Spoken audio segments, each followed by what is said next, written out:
Tudo bom? Boa tarde. Comeram? Eu tentei dormir, mas não deu. A fome me chamou.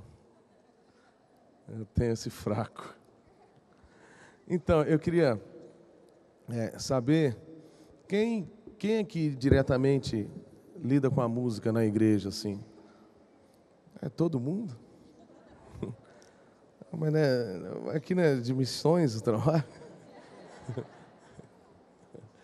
Mas que bom. Tem algum baterista aqui? Esses são os mais problemáticos. E guitarrista, tem alguém aqui? São os mais barulhentos. E baixista? Esses aí, eles queriam ser guitarristas, mas aí não conseguiram, aí viraram baixistas, entendeu? E back vocal, assim. Esses são problemáticos também. Geralmente são ciumentos, né? Eles queriam estar na voz principal, não queriam estar ali do lado ali. E quem é ministro, todos somos, mas aquele que vem aqui e dá uma boa tarde, boa noite. Né? Que bom. Muito bom. Muito bom. Bom, eu vou falar um pouquinho e depois eu vou pedir a um pastor também para falar algo e aí depois eu vou liberar para algumas perguntas e se vocês quiserem perguntar, eu acho que vai ser mais produtivo vocês perguntando e eu falando. E não sei se eu não conseguir responder todas, aí o pastor Adilson aqui responde, tá bom? Vamos orar mais uma vez. Pai, obrigado por estarmos aqui. Ó Deus, toma a minha vida, toma esse lugar, toma a vida dos meus irmãos. Abençoe esse tempo, nós oramos, Pai, em nome de Jesus. Amém. Então, aos 9 anos de idade, eu comecei a ir para a igreja. Um amigo meu que jogava bola comigo, na época que eu era magro, ele pegou e falou, vamos na igreja adventista. E eu nem sabia o que era isso, porque o meu pai sempre foi macumbeiro, a minha mãe também e a minha avó também, então nunca soube o que era isso. Então, na verdade, eu fui meio que escondido e comecei a ir escondido para a igreja junto com ele. E quando eu descobri, o meu pai também estava indo meio que escondido de todo mundo para a igreja batista. E teve um dia que meu pai chegou em casa e falou, olha, eu me converti e tal, eu agora sou de Cristo, aquela coisa toda. E aí eu fui para a igreja e comecei para a igreja, meus irmãos pequenos também. E a minha mãe foi a última aí. Minha mãe achava que meu pai tinha um amante na igreja, aquela história toda assim, de ciúme. Minha mãe foi e se converteu. Hoje, graças a Deus, somos todos do Senhor. A gente pode dizer que, eu posso dizer, eu e a minha casa servimos ao Senhor. E bom, a primeira lembrança, que até então eu nunca mexi com música, eu não tinha nada, nem vontade, nem cantava. Mas eu me lembro de uma guitarra branca que tinha na igreja, e o filho do pastor, o Judson, ele tocava, e aquilo me chamava a atenção. Eu ficava olhando para ela, e eu não sabia nem o que era aquilo direito. Aquilo eu ficava olhando. E comecei a participar do coral da igreja, e participando do coro ali, todo mundo, e depois me colocaram para fazer solo, e aí eu comecei a aprender a tocar bateria, e aí eu fui começando com a questão de música, e junto com isso tudo veio também todo um que eu chamo de um espírito de músico, e que é um espírito que nasceu no inferno e vai voltar para o inferno, e que a gente precisa se libertar desse espírito de músico, e é sobre isso que eu queria falar, que é o orgulho, que é a inveja, que é a vaidade, que é a competição, que é a vontade de crescer, é a vontade de tirar onda, é a vontade de tocar bem e mostrar que toca bem, é a vontade de você pegar o seu instrumento e fazer com que ele esteja mais alto do que os outros, é a vontade que você fica ali cantando, mas você quer a sua oportunidade, você tem que ter o seu dia, e isso tudo estava dentro do meu coração. Eu às vezes passava 5, 6, 7 horas. Na verdade, o meu instrumento não é violão, que eu sabia um pouco mais, agora eu não sei, era bateria, então eu comecei a tocar bateria. E eu ficava assim horas e horas, 5, às vezes 10 horas estudando bateria. E eu tinha um sonho, eu falava, eu quero ser um grande músico, eu quero ganhar dinheiro com música, eu quero ser famoso com música. Esse era a minha vontade, esse era o meu objetivo, esse era o meu sonho. E eu trabalhava com isso, era um músico problemático, um músico vaidoso, um músico cheio de vontades, um músico que gostava de aparecer, um músico que, sabe, todos esses problemas que vocês sabem e que talvez você esteja assim pensando, fulano tinha que estar aqui para ouvir isso, mas você está ouvindo. Então, você fala para esse fulano aí. Quando chegar na sua igreja, você fala com ele. Então, eu era essa pessoa. E isso trazia muito conflito dentro de mim, porque era muito rebelde e não ouvia ninguém. Eu gostava de música, mas não gostava de Bíblia. Eu amava música, mas não sabia o que era a Bíblia. Eu gostava de tocar, mas não queria saber de orar. Eu gostava de tocar, mas a minha Bíblia ficava meses e meses e meses sem ser aberta. Eu gostava de tocar na igreja, eu tocava na igreja, eu solava na igreja, mas na hora do pastor pregar, eu nem prestava atenção naquilo que ele estava pregando. E aí, para aqueles que são líderes e estão aqui, a gente tem que entender que para estar aqui em cima, a gente não precisa ter talento, a gente precisa ter caráter. Então, a primeira coisa que eu queria deixar hoje é isso. É que se você é um ministro, se você é o líder do ministério de louvor, que você entenda que é melhor você ficar sem o baterista, sem o guitarrista, sem ninguém, e você ficar com quem realmente tem um caráter de Cristo, quem realmente vive uma vida com Deus, ou seja, vive o que canta e canta o que vive. É disso que a gente precisa e é disso que a gente tem que colocar aqui em cima. E aí, nessa minha caminhada,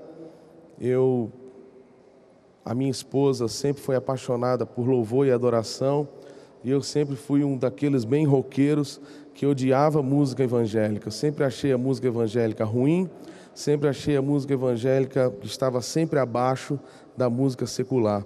Então, os meus LPs, as minhas fitas, eram sempre músicas pesadas e músicas que não tinham nada a ver com Deus, porque eu gostava do som, aquele som fazia minha cabeça.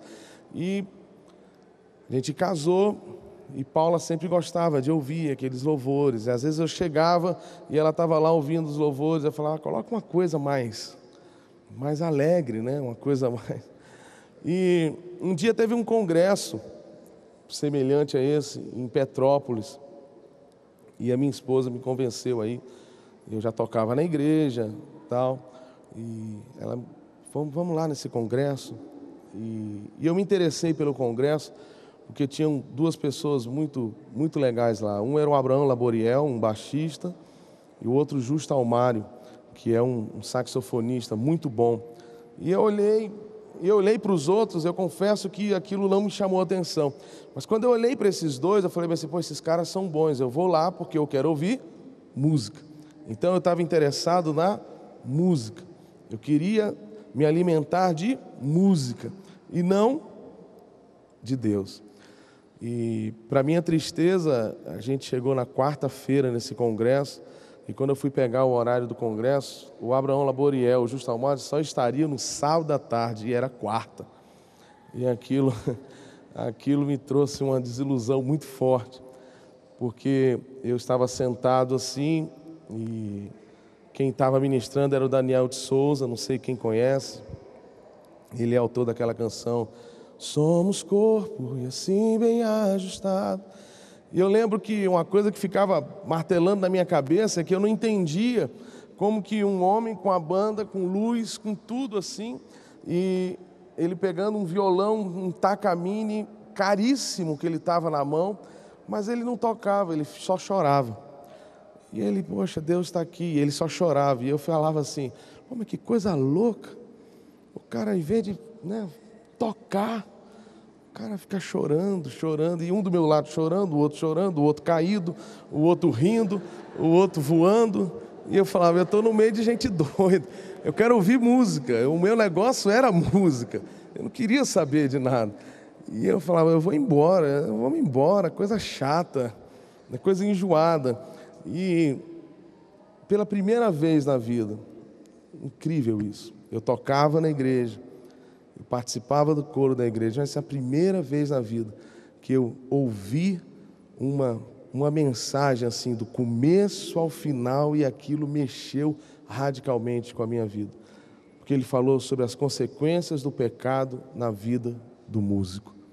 E ele começou a falar, e aí foi muito bom, aquilo mexeu com o meu coração. Depois veio o Asaf Borba, e aí o mesmo jeito, a mesma história de novo. Bons instrumentos na mão, uma banda completa, tudo importado, eu não tinha aquilo, eu ficava olhando para aquilo, eu queria estar lá, eu queria estar com aquele violão, eu queria estar naquela bateria, eu queria tocar naquele prato maravilhoso. E quando chegava lá, eles ficavam, Jesus, 40 minutos, Jesus, Jesus, e eu ficava, poxa, mas cadê o som, né? Cadê o som? Cadê o som? E aí ajoelhava e deixava o violão de lado. Eu falava, mas não tem música, não tem música. E a mesma coisa, um chorando, um gritando, um correndo, um ajoelhado, um de braços abertos. Eu falava assim, eu estou no meio de gente doida, eu não sei o que é isso. E isso já era quinta-feira, e foi assim a quinta-feira, o dia todo, a sexta-feira, até que eu comecei a entender o que era música e o que era adoração. Eu começou a abrir a minha mente de uma maneira muito radical. O que eram acordes e o que era uma vida com Deus. O que era tocar e fazer um espetáculo e o que era tocar o coração de Deus e ser tocado por Deus. Aí eu comecei a entender o que era uma coisa e o que era outra. Isso foi uma longa caminhada na minha vida, na vida da minha esposa, na minha casa. E aí Deus foi movendo uma série de coisas.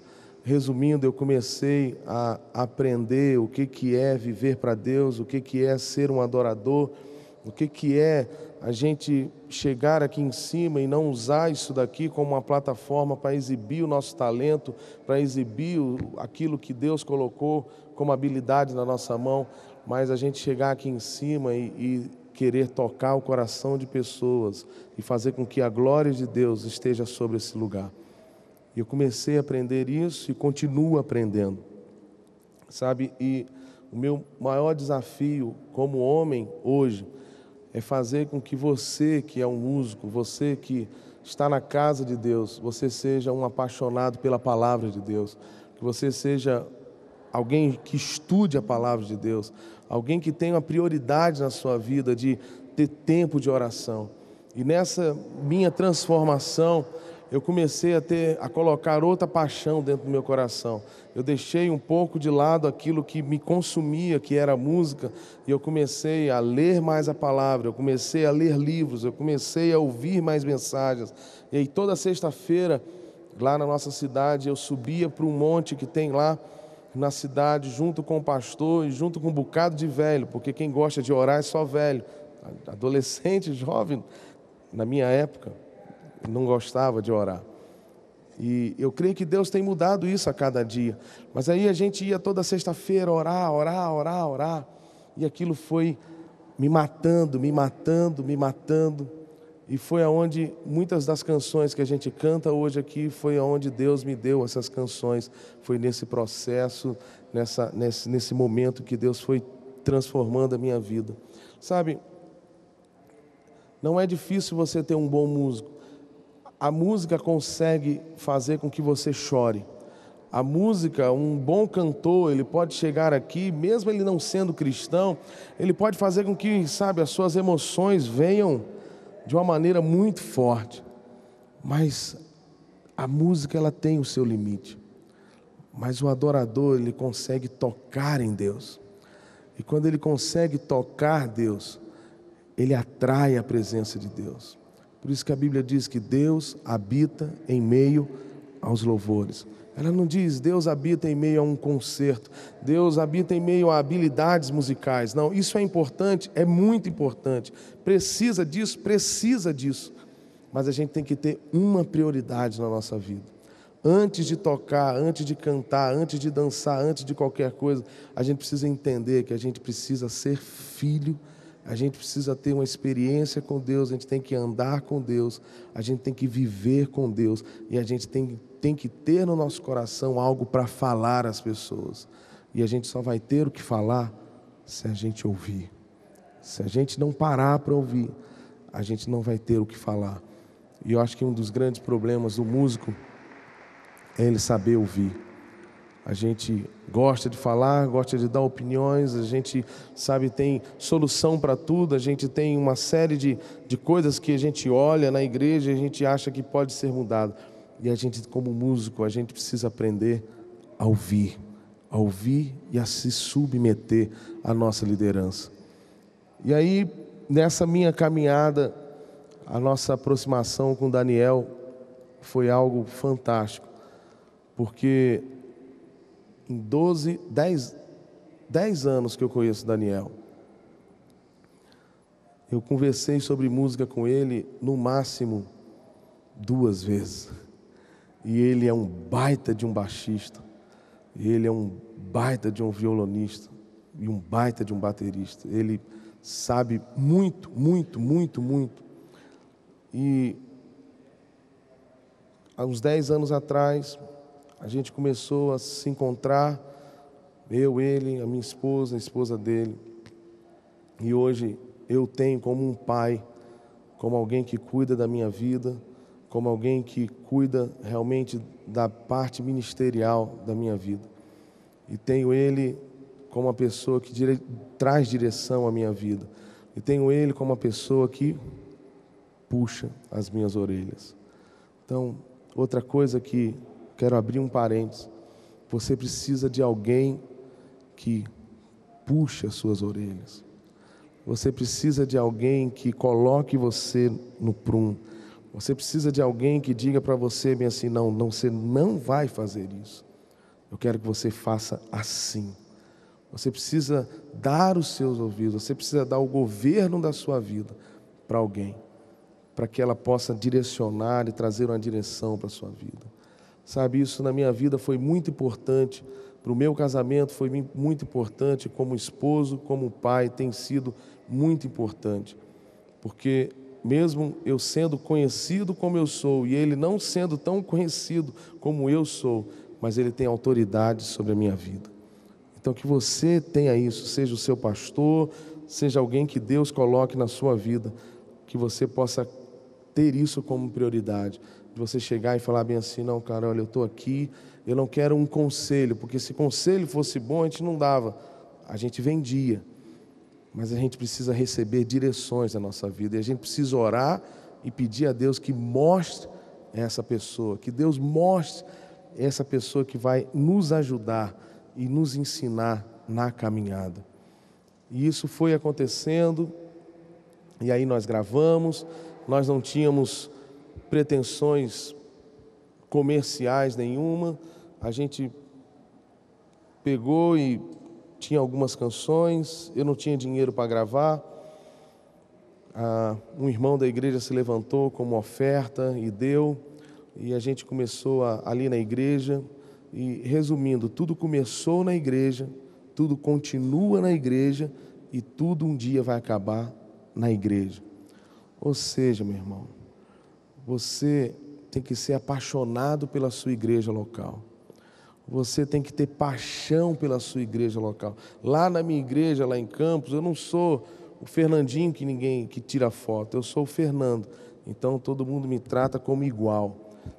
Então você precisa ter um local que você possa ser irmão, possa sentar, possa ouvir, possa se envolver com as coisas. E você precisa ser apaixonado pela casa de Deus. Você precisa ter paixão pela casa de Deus. Você precisa ter paixão pelos momentos. Um dos momentos que eu acho mais bonito na vida da igreja é quando a pessoa vem ofertar.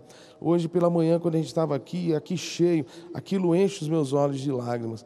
porque eu fico emocionado, porque eu acho que é uma prova maior que uma pessoa pode dar, é quando mete a mão no bolso e dá. Sabe, então você precisa aprender, porque se você vai ministrar a igreja, você precisa ser igreja. Você nunca vai conseguir ministrar a igreja, você nunca vai, sabe, ser um bom ministro, você nunca vai tocar bem uma bateria, se você não ama a igreja. Você está ali para ganhar um cachê, ou você está ali simplesmente para poder aparecer, ou por conveniência, ou porque é a turma da igreja e você está ali, sabe? Você precisa amar a igreja, você precisa ter amor pela igreja, e você precisa viver e estourar na igreja. Se você quer ter sucesso nas nações, tenha sucesso na sua casa e na sua igreja. Se você tiver sucesso na sua casa, você vai ter sucesso na sua igreja também. Isso são escadas que a gente precisa subir, e esse é o caminho que eu trilhei. Eu não posso falar de outro. O outro pode até ser diferente, mas eu não tenho como falar. Eu estou falando da minha experiência. Às vezes as pessoas chegam para mim e falam: mas como é que você vendeu tanto CD? Como é que você faz isso, faz aquilo? Eu falei: não sei. Apenas eu procurei ser o que eu sou no palco. Eu procuro ser dentro da minha casa. Eu tenho como prioridade ser dentro com a minha esposa, com os meus filhos, e ser dentro da minha igreja. Viver dentro da minha igreja. Então eu tenho um pastor que cuida de mim, que olha para mim, que me traz direções. Eu tenho o Daniel, que é uma referência para a minha vida. Então eu sou cercado de pessoas que protegem a minha vida. Ou seja, eu não tenho uma carreira solo. Então, o maior perigo que um músico pode ter é andar sozinho. E a gente, como músico, a gente gosta muito de andar sozinho. A gente tem essa coisa, sabe, de... não, eu penso desse jeito, é a minha maneira de agir, é o meu jeito. Não, a gente tem que abrir o nosso coração, abrir a nossa vida. E a gente tem que aprender a viver assim, ó, como nós estamos aqui. Então, Deus foi dando, foi aumentando, coisas que a gente nunca esperei, e confesso que nunca pedi a Deus. Diz assim: Senhor, me faça vender não sei quantas mil cópias. Eu nunca pedi isso a Deus. Me faça ir cantar em tal lugar. Também isso eu nunca pedi a Deus. Eu nunca peguei, não que eu tenha contra, tá? Eu não tenho nada contra isso. Mas eu nunca peguei um CD meu e falei bem assim: cara, toma aqui, me dá uma força lá. Eu nunca, pelo contrário. Às vezes o Daniel estava ministrando em uma reunião como essa, aqui mesmo em Sumaré, muitas vezes. Aí eu encontrava com ele lá fora, encontrava com a Azaf lá fora, e eles falavam: não, você está aqui, vamos lá ministrar comigo, vamos lá ministrar comigo. E eu ficava: tá. E eu ia para o banheiro, e eu falava para Deus: se realmente é da tua vontade que eu ministre, se é realmente da tua vontade, se o Senhor tem alguma coisa para mim nessa área, Ele vai me chamar lá na frente, porque eu não vou ficar assim. Então eu sempre dificultei as coisas, eu sempre fiz tudo, em vez de ir para um lado, falar: não, Fernando, ministra comigo, beleza, vamos, não, eu sempre fui o avesso, eu sempre fui o contrário. Então, eu me lembro aqui mesmo em Sumaré, nesse lugar, lembro que a gente estava aqui, eu já tinha um CD gravado e tal, e me falaram para eu ministrar aqui uma canção no início, e o Azaf estava precisando do violão, e o violão dele não dava certo. Bom, o alojamento dele era lá embaixo, bem longe, o violão estava longe, ele tinha deixado lá. E vocês, olhando para mim, vocês sabem a facilidade que eu tenho de me locomover rápido, né?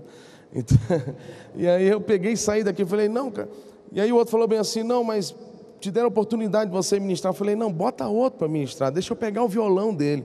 E eu peguei, saí correndo, fui pegar o violão dele. Quando eu cheguei, a minha oportunidade já tinha passado.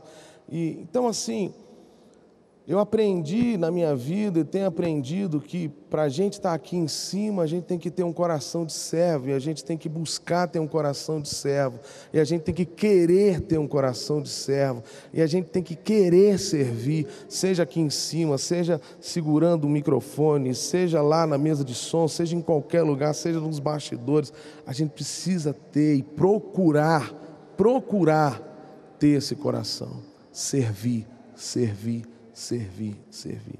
Nunca forçar as coisas, nunca, sabe, Deus quando Ele olha para a sua composição, quando Ele olha para a sua voz, Ele não fica impressionado com a sua voz. Talvez você ache que você cante bem, talvez você ache que você cante muito, talvez os seus amigos, a sua igreja olhem para você e falem, nossa, você tem que gravar um CD, você canta pra caramba. Deus não se impressiona com a sua voz. Você imagina, a voz celestial, a voz que existe no céu, o anjo cantando e falando santo, santo, eu creio que seja infinitamente mais bonita do que a minha voz rouca. Então assim, Deus não se impressiona com o seu timbre de voz, Deus não se impressiona com a sua habilidade. Nossa, essa escala aqui, ela é fantástica, só eu sei, eu desenvolvi esse método aqui. Nossa, eu toco de um jeito, eu tenho uma assinatura, né? Eu tenho um jeito de cantar, eu tenho um jeito de tocar. Deus não se impressiona com isso. A gente até se impressiona quando a gente olha aqui um músico um pouco acima da média, a gente olha assim, poxa, o cara toca bem, mas Deus, Ele não se impressiona com isso. O que impressiona o coração de Deus é a verdade que existe dentro do meu coração. O que impressiona a Deus não é quando eu levanto as mãos e fico fazendo uma coreografia. Não, isso não impressiona. É quando eu levanto as mãos e Ele olha e Ele diz, não, isso é sincero.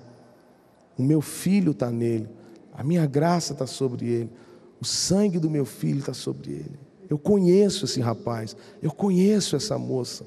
Ele não está fazendo isso porque está aqui na frente, ele faz isso lá no quarto dele.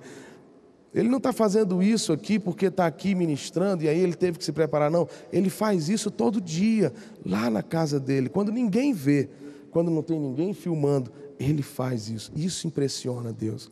E é disso que Deus está atrás aqui. Deus não está aqui olhando quem é bom. Às vezes a gente na igreja tem isso. Se fulano de tal se convertesse. Se aquele jogador se convertesse. Se aquela cantora se convertesse. Viu aquela voz? Nossa, você imagina aquela voz cantando para Deus? Não, não. O Rodolfo, que era do Raimundos, ele é um amigo nosso.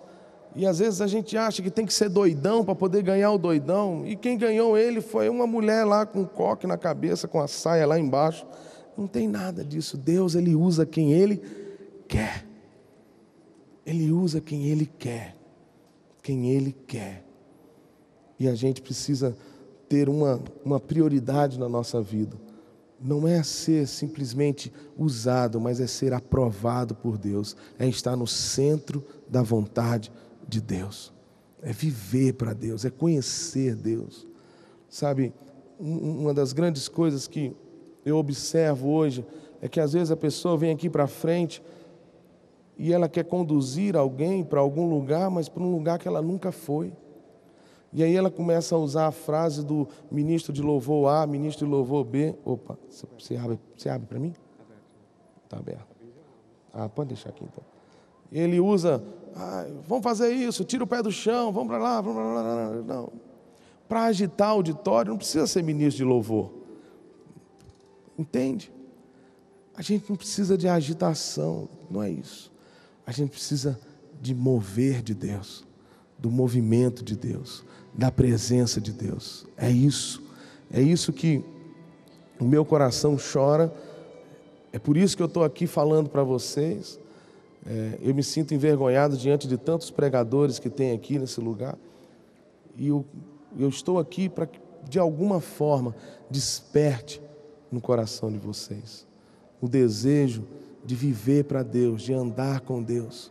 Sabe, quando eu saio da minha casa, eu chamo os meus filhos e eu peço sempre para eles colocarem a mão na minha cabeça. E eu falo, ora pelo papai, que o papai vai viajar. E eu sempre falo para eles, olha, o papai vai viajar e vai ministrar para que outras pessoas sejam felizes como nós somos felizes aqui dentro de casa. Sabe que antes de ministrar na igreja, você ministra no seu quarto. Que antes de ministrar na igreja, você ministra para sua mãe, você ministra para o seu pai. Antes de ministrar na igreja, você ministra para os seus irmãos, que você talvez não fale muito, para os seus primos. Antes de ministrar na igreja, você ajude a sua mãe com os deveres de casa. Antes de ministrar na igreja, você ajude o seu pai, honre o seu pai, honre a tua mãe. Sabe, eu queria chamar o o pastorzão aqui, e ele vai falar o que estiver assim bem no coração dele. Eu pedi para ele que ele falasse o seguinte: o que um pastor, ele é um pastor que vive local na igreja. Eu queria que ele falasse aqui para você que é músico, o que um coração de pastor espera de você, de um músico. E depois dele falar, aí vocês vão falar, tá bom? Bom, é simples. Eu creio que o pastor busca, né, no ministro de louvor, alguém que... Aqui em cima? Perdão. Primeiro, a gente encontrar músicos, pessoas que ministram adoração e que são servas do Senhor. O que ele falou aqui de serviço é muito sério, gente. E pra vocês terem uma ideia, lá no grupo de louvor da igreja a gente tinha muito problema por causa do ego da galera do louvor. Todo mundo queria aparecer, mas queria ministrar muito pouco. Tinha contendas entre líderes de louvores que não se entendiam, falavam mal uns dos outros.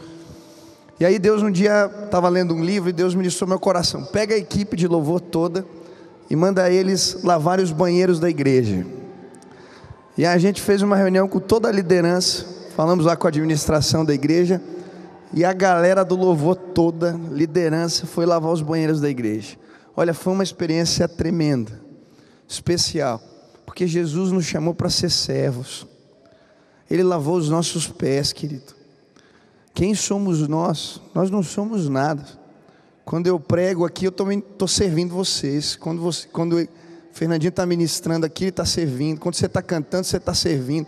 Nós somos servos, não somos nada. Essa é a primeira. Segunda, precisa ser crente, gente, né? Infelizmente, tem muita gente que ministra louvor que não é crente. Não é crente. Não tem vida com Deus, não ora, não busca, né? É a tradição de estar ali, é confortável, gosta de tocar, gosta de ministrar, mas não é crente. Deus quer levantar aqui adoradores, gente que conhece a Deus, gente que tem tempo na presença do Senhor, que o Senhor se revela. Aí quando a gente faz isso, você vai fazer aqui, ministrar aqui o que você vive, como ele falou, lá no teu quarto. A presença de Deus vem, quando você ministra, é claro, Deus se revela. Então, gente crente, gente com espírito de serviço e que respeita, né, as lideranças. Eu lembro que esses dias também estava no culto e deu um momento ali, a hora tinha passado, e eu subi, pedi para que uma moça, não fui eu, pedi para que uma moça fosse na frente e falasse para o menino que ele tinha que encerrar, porque tinha estourado o momento, o culto tem horário lá para acabar, porque a vizinhança, a gente atrapalha a vizinhança quando passa determinado horário do culto. Mas o jovem ficou bravo, saiu emburrado. Gente, outra coisa, o ministro de louvor tem que ter visão do todo, não é o momento dele ali. Todo mundo que participa num culto, a gente faz parte de um grande mover de Deus. Não é a tua apresentação, a tua parte. Se o pastor, o líder, quem está conduzindo o culto falar para você: cara, Deus tem que parar. A gente tem que respeitar. Isso em todo lugar. Eu vou pregar às vezes em outras igrejas. Tem igrejas que têm costumes diferentes dos nossos, roupas diferentes que usam, o jeito de falar. Meu irmão, eu sou servo ali. Eu não vou para criar uma revolução, um problema na igreja. Se tem que usar terno, eu vou de terno. Se tem que usar gravata, eu vou de gravata. Porque eu tenho que respeitar o pastor que é líder daquele lugar. Esse respeito abre portas. Quando a gente respeita a autoridade, respeita a igreja, as pessoas nos escutam. Eu lembro de algo que meu pai falava quando eu era mais novo, comecei a pregar. Ainda sou novo, mas mais novinho. Eu não gostava de pregar de terno. Agora eu já estou de cabelo branco aqui, né? Eu não gostava de pregar de terno. Eu falava: pai, isso é coisa de velho, isso aí né? Não é legal. Pô, eu sou novo, vou lá pregar. Aí ele me chamou e falou assim: cara, o que é mais importante? A palavra que você está ministrando ou a roupa que você veste? Eu falei: a palavra que eu estou ministrando. Se você não vestir o terno, aqueles irmãos mais velhinhos da igreja, aqueles senhores não vão ouvir a tua mensagem. Para de brigar por aquilo que é menos importante e usa as duas mãos para brigar por aquilo que vale a pena. Agora, se for reunião de jovens, você prega descalço, você prega de camisa, você prega do jeito que você quiser. Tem um momento. Então, queridos, briguem pelas brigas que valem a pena, né? Sejam crentes, busquem ao Senhor, sejam servos, respeitem a autoridade da liderança que está sobre vocês. Mesmo aquele pastor mais velhinho que não gosta nem às vezes que bata a palma no culto, respeita, Deus colocou ele como autoridade ali. Deus vai usar a vida daquele homem. Quando a gente respeita, Deus nos abençoa. Amém? Acho que é isso. Falei demais. Amém. Glória a Deus. Glória a Deus. Olha, se você tem... O que você acha melhor? Você no papel? Então tá. Então organiza aqui para mim. Isso aqui é o homem da... Tem um pessoal com papéis na mão? Quem quer fazer pergunta pode preencher rapidinho aí para a gente poder ganhar tempo. A gente tem pouquinho tempo, senão vai estourar. Então quem tem levanta, preenche rápido. Eu vou fazer uma primeira pergunta no microfone aqui só, enquanto a gente está escrevendo. Então só uma primeira pergunta. Quem está aqui na frente, pronto. Você vai fazer a primeira pergunta na voz, enquanto o pessoal preenche. A dúvida que eu tenho é, Fernandinho, você é músico, então você constantemente está viajando, cantando em vários locais, cantando as suas próprias músicas e outras vezes cantando outras também. Mas geralmente você canta as mesmas músicas em vários lugares e os seus músicos automaticamente cantam as mesmas músicas, tocam as mesmas músicas. Eu queria saber se isso atrapalha a sua ministração, sua comunhão com Deus, ou talvez até a dos seus músicos, pelo fato de estar sempre cantando a mesma coisa, se é real ou se muitas vezes vira um costume, a preocupação, se vocês têm essa preocupação. Muito legal. Então, minha esposa tinha que estar aqui. Aqui o tempo está acabando, tinha que chamar. Mas... Quando eu gravei o primeiro CD, as pessoas, às vezes, nos primeiros CDs, as pessoas às vezes queriam, canta Faz Chover, canta não sei o quê e tal. Eu lembro que às vezes eu ia ministrar, eu cantava tudo, menos as minhas músicas. E eu cantava tudo, menos as minhas músicas. Engraçado que parecia que eu vendia mais do que quando eu cantava as músicas. Parecia que era Deus, assim, eu via muito o que Deus estava... me falando naquele momento, mas como o pastorzão falou aqui, existe um lado estratégico da coisa. Eu sei que aqui dentro existem pessoas que foram tocadas por Deus com a música Uma Nova História, outros foram tocados por Deus pela música A, B, C, D. Então, quando eu subo aqui, eu estou pronto a servir vocês. E aí eu procuro ouvir de Deus o que Ele quer que eu faça naquilo ali. Então, costumo cantar as minhas músicas, canto outras também, mas eu procuro sempre ouvir assim de Deus o que as pessoas estão precisando ouvir, o que o Senhor quer que eu fale para as pessoas. Isso não atrapalha, porque existe o meu momento de adoração aqui com vocês, mas existe o meu momento de adoração pessoal. E se você quer saber da minha adoração pessoal, está no meu último CD, que são CDs de hinos. Esses são os hinos que mexem com a minha alma, que são os hinos que quando eu estou em um camarim, de um evento, quando eu estou no lugar antes de entrar e quando eu estou sozinho, são os hinos que eu costumo cantar. Então minha alma canta-te, Senhor, grandioso és tu. É isso que eu vou cantando para aquecer a voz, mas que é o meu momento devocional com Deus. Amém? Ok, Fernandinho, a primeira pergunta aqui sobre como é que você lida com o comércio musical e a pirataria? Uma vez eu estava num retiro, como esse, negócio de retiro é bom, né? E, assim, num congresso, e dentro do meu quarto tinha um feliz homem, um bem-aventurado, que vendia o meu CD 3 por 10.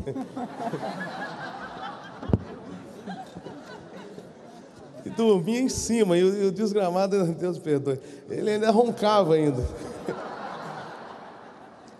E aí ele pegou e falou comigo assim, nossa, cara, seu CD vende muito e tal, mas poxa, é muito bom, que tem abençoado lá minha vendinha e tal. Eu falei, é mesmo, mas onde é que é a sua loja?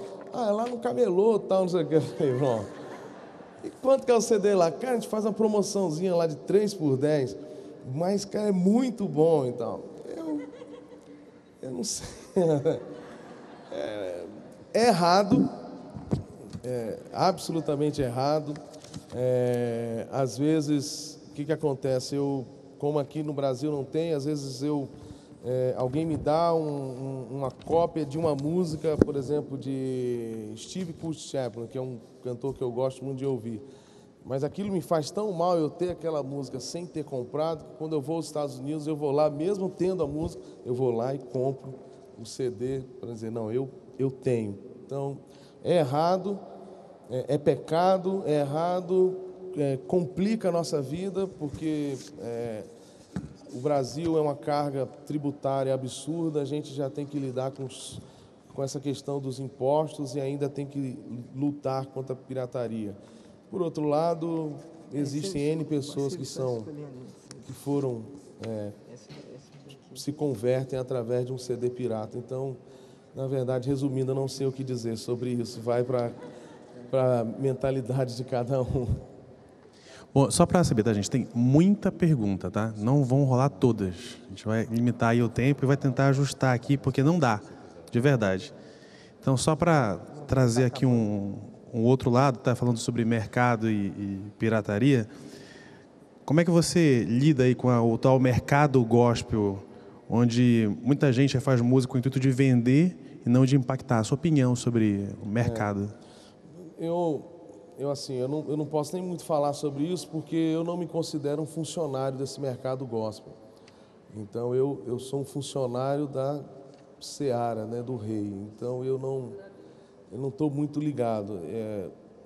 Eu vou lá, dezembro do ano passado, o pessoal da Globo me chamou para o encontro que eles fizeram. Eu fui lá, continuo casado com a mesma esposa, tendo filhos com ela, continuo na mesma igreja, continuo sendo a mesma coisa. Tudo que eu fiz lá, eu faço aqui, faço na minha igreja, faço em qualquer lugar. Eu vou onde as portas são abertas. Existem pessoas que realmente elas gravam por dinheiro, existem pessoas que gravam por fama, mas aí eu deixo a palavra do apóstolo Paulo, que diz que importa que o evangelho seja pregado, e eu me regozijo sempre. Um dia, ele que é juiz vai separar o joio do trigo. Então, agora eu não posso falar nada. Uma pergunta sobre o processo de composição de músicas. Se o seu processo mudou durante os anos, como é que é essa relação para você? Não, é um processo extremamente doloroso. A minha esposa diz que eu fico mal-humorado, eu fico estressado, porque é como se fosse, apesar de ter barriga, mas eu não sei o que é parir um filho, mas é uma dor muito grande, porque às vezes eu levo 2 anos para fazer uma canção. E então, assim, é um negócio. Eu já falei com Deus várias vezes para Ele mudar a maneira de me dar as canções, mas é um pouco difícil. Geralmente eu sou, e aí é uma importância muito grande da gente ser abastecido. O profeta, que é o pastor, ele alimenta o levita, ele alimenta o salmista. Então, se você não ouve a palavra, se você não ouve a mensagem, você não consegue, entendeu? Ver o que Deus está falando no meio do seu povo. Então, geralmente é uma palavra que eu ouço, é um texto que eu leio. Domingo passado, o pastor leu sobre um texto sobre a filha de Jairo. E quando ele leu, imediatamente me veio uma melodia e eu já entrei naquela melodia ali. Aí eu tenho o refrão dessa música já. Mas eu não sei quando que vai vir a estrofe. Então eu estou assim, nesses dias aqui eu fiquei ansioso tentando acabar, chegando cedo aqui, pegando o violão, mas não consigo, é lento. Perguntas aqui sobre trabalho, muita gente falando, então eu vou juntar duas mais ou menos aqui em uma. Pergunto a sua opinião sobre pessoas que tocam em meio não cristão, não gospel, porque é a profissão deles. E alguém perguntou, e os ministros que cobram uma oferta de amor para poder tocar? Falar sobre a relação de trabalho e música. A minha experiência, assim, há 12 anos e alguns meses atrás, minha esposa estava grávida, eu em casa sem emprego, chegou uma pessoa na porta da minha casa e falou que tinha uma oportunidade de eu cantar música secular no shopping da cidade. E eu ia ganhar, não sei quanto na época, mas era um dinheirinho assim, que naquele momento ia me ajudar muito. Naquela hora, assim, quando ele estava assim na porta da minha casa, eu falei, puxa, isso é uma porta aberta por Deus. Mas quando eu entrei, eu fiz assim um pacto para Deus. Eu falei, não, eu quero usar aquilo que, se eu tenho algum talento, se eu tenho algum dom nessa área, eu quero usar exclusivamente para o Senhor. E eu disse não para Ele e fiquei. Eu respeito quem toca no mundo secular e quem tem uma palavra de Deus. Quem é um crente com C maiúsculo, um homem cheio do Espírito Santo, que é muito bem casado, que tem pastor sobre a sua vida, que tem uma vida de discipulado, e ele tem uma palavra de Deus. Ou seja, uma palavra de Deus é mais ou menos assim: eu não quero tocar lá, mas eu estou lá porque Deus quer que eu esteja. Eu respeito isso. Agora, eu vou tocar porque eu sou músico. Não, isso eu não concordo. Entendeu? Então, é a minha posição. A outra coisa sobre oferta. Questão de oferta, eu vou falar de mim. Quando eu vou para uma igreja, eu não cobro R$1, eu não cobro nada. Eu cobro as despesas. Então, você vai pagar a minha passagem, a passagem lá e tal, e eu vou. Tem horas que eles me colocam em um hotel, tem horas que eles me colocam em um berçário com um lençol que dá para tapar aqui assim. Então, foi uma das últimas, com um lençolzinho amarelo. Então, eu não cobro para a igreja. Existem alguns eventos que a gente chama de eventos bilhetados, que é um produtor, ele vai lá, paga, faz a mídia e ele ganha o dinheiro, e eu vou lá e estipulo um valor para esse evento.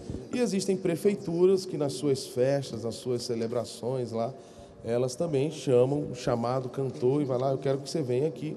No início isso foi conflitante para mim, colocar um preço. E às vezes eu lembro que a primeira vez que eu recebi um convite de um prefeito, eu falei, não, vê aí uma oferta para mim. Ele falou, não, mas não é oferta, eu preciso licitar, eu preciso de uma licitação, eu preciso colocar tudo ali. Então essa é a maneira que eu faço. Para a igreja eu faço dessa forma e das outras eu faço de outra. Mas é algo muito pessoal e que você precisa ter muita direção por Deus. Agora entenda que o fulano cobra, ele não é menos espiritual de quem não cobra. Cada um tem uma verdade em Deus, cada um tem uma direção de Deus para aquilo ali.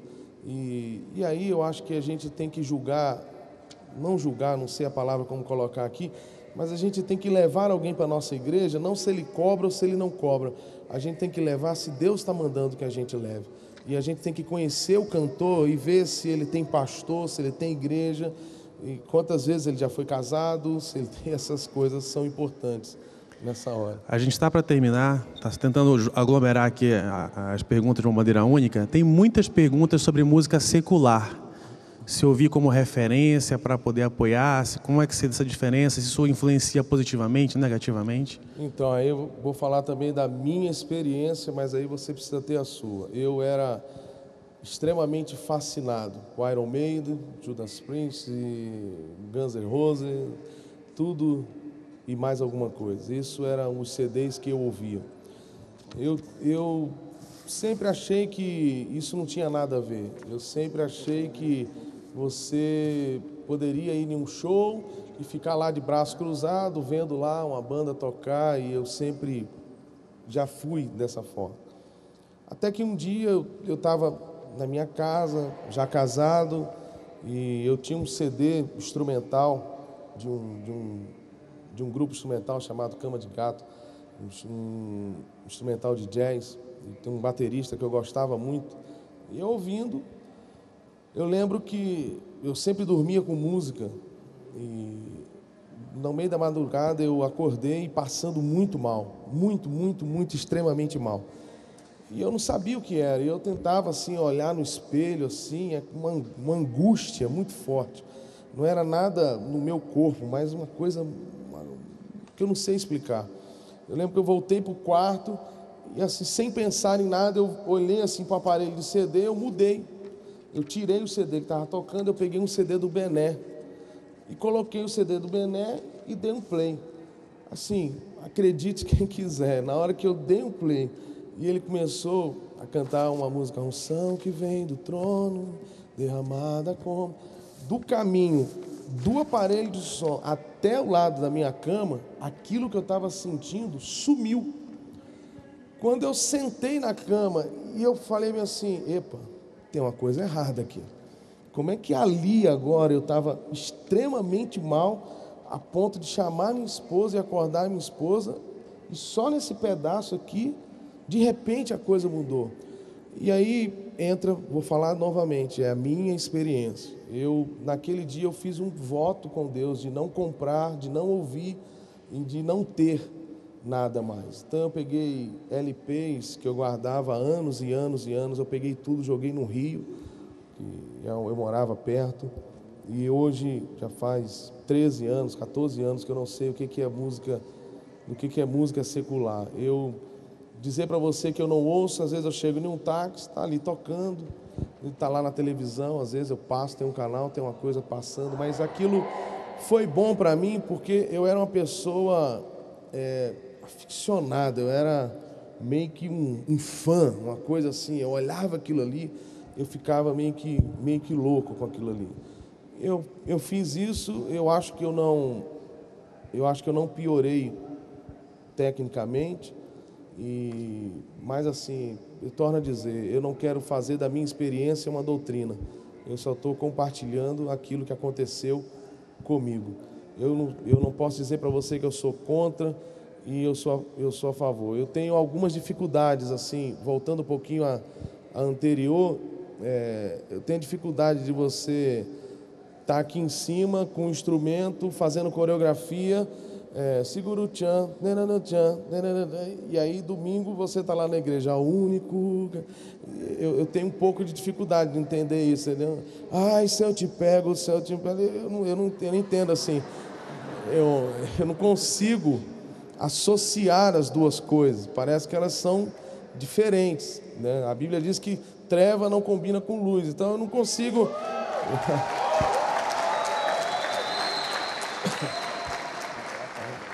Essa coisa assim de chegar, né? Tá, esse dia eu encontrei aqui em Campinas, estava lá umas 6 horas da manhã, chegando de um voo para pegar outro.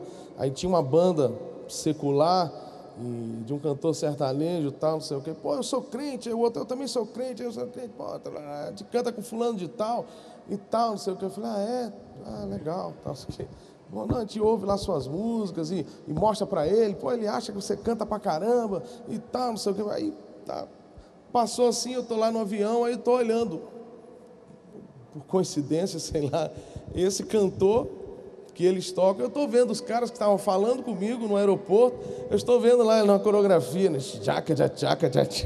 e puxa daqui, puxa de lá, e joga o instrumento para cá, e rebola. Eu falei, santo Deus, mas é a minha profissão, eu não sei, por isso que eu falei que é uma coisa que Deus tem que estar nisso aí, tem que estar na causa aí. Eu acho um pouco estranho, às vezes, um dos motivos que eu não tenho produtor musical, que eu mesmo faço os arranjos junto com a minha equipe, é porque às vezes eu gosto de uma música mais rock, e às vezes você vai pegar um produtor, o cara vai lá, pega um CD do Metallica e bota lá, pô, vamos nos inspirar nisso aqui, que esse é o som, a gente pode fazer essa música, tipo essa música do Metallica. Eu fico assim, como é que eu vou? Santo, santo, e eu vindo Metallica, assim, aí eu não consigo desligar um botão e ligar outro, e vários amigos meus já falaram, não, mas isso é música é uma faca, um usa para o mal, o outro usa para o bem. Tudo bem, os argumentos são legais, mas na hora do fato, na hora de acontecer as coisas, eu não consigo, agora eu vou ouvir para isso aqui, e agora eu vou ouvir, é meio difícil para mim. Vou fazer a última pergunta, por causa do nosso tempo mesmo. Se você alguma vez desanimou do ministério, nessa caminhada, pensou em desistir, e qual é o seu maior desejo como ministro do Evangelho? Pensar em desanimar, pensar em desistir, eu penso todo dia e toda hora. E eu sei que isso é uma seta do diabo e é uma pedrada do diabo. Eu acordo com ele falando, você está cansado. Eu vou dormir com ele falando, você precisa estar com seus filhos. Eu passo o dia todo, eu vou almoçar, Eu chego ali, eu estou com a minha filha, e minha filha me beija e me aperta e fala, meu pai, papai, papai, e eu estou com ela falando, agora você vai almoçar com o papai. E aí quando eu chego lá na mesa para almoçar com a minha filhinha, aí vem um e tira uma foto, e eu não tenho nenhum problema de tirar foto nem outra, mas eu estou ali com ela quer estar comigo, eu quero estar com ela, e vem um, vem outro, aí o diabo vem e fala assim, você precisa de sossego, você não pode ficar nisso aqui, você tem que sair, você tem que parar. Você tem que parar, você acha que isso é de Deus?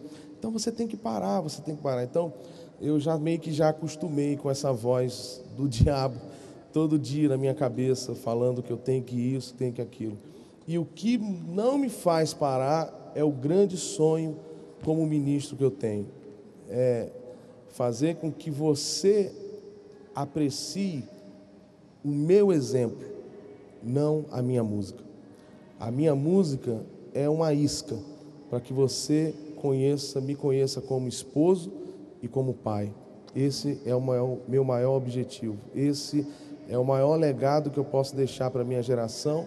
Essa é a minha maior motivação.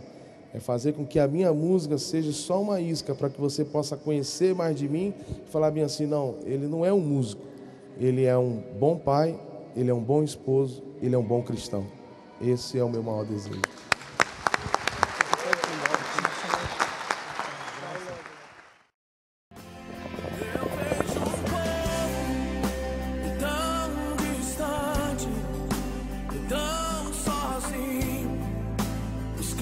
Salvação, eu vejo